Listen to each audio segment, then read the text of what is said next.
Now at 5:30, keeping an eye on the economy and concerns about a recession. Staff at the Federal Reserve worried about the U.S. economy. Details of the agency's previous meeting reveal the concern is linked to the recent banking crisis, with economists at the Fed saying they expect a mild recession a little later this year. Joining us to navigate what this means is Raleigh economist Michael Walden. Michael, good to see you. And I remember talking to you a few months ago. You were predicting this, a recession coming at some point this year.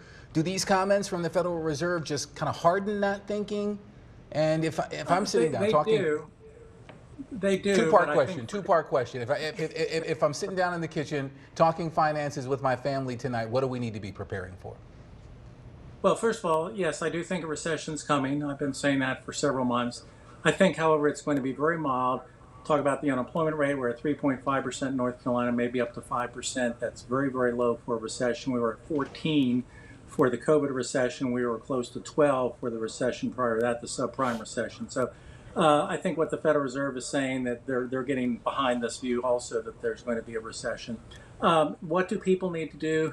They need to do something they don't like to do, no one likes to do, and that is do a family budget, know where your money's going, identify things you have to spend money on, identify things that you like to spend money on but can put aside, because that's where you want to eliminate some spending if in case you do lose your job, have your hours cut back. Michael, here's the deal. We're hearing from economists at the Fed, right? The White House says we're not heading towards the recession. The administration points to record high job numbers. They say that's one big reason why. It's kind of a he say, she say. Who do we believe?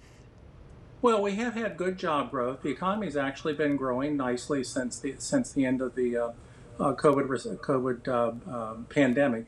I think this is a little bit of semantics in the sense that a recession thing means that things slow down. In this case that I'm looking for, things slow down, maybe a little bit more unemployment, little few revenues, lower profits for businesses, but not catastrophic. So I'm not going to speak for the White House, obviously, but I think by their saying that, hey, we're not going to have a recession, maybe what they're trying to communicate is, if we do have a slowdown, a pullback, it's not going to be disastrous like we said, like we had in COVID and like we had with the subprime recession. So I think pretty much most economists, wherever they're coming from, are pretty much on the same page. Things are still going to move. Things are still going to do well, but we might have a little bit of a bump in the road, but not a pothole. Well, there you go. The White House may not want to use the R word, but a slowdown is coming, according to Michael Walden. That's true. A lot of economists around the country. Mike, thank you.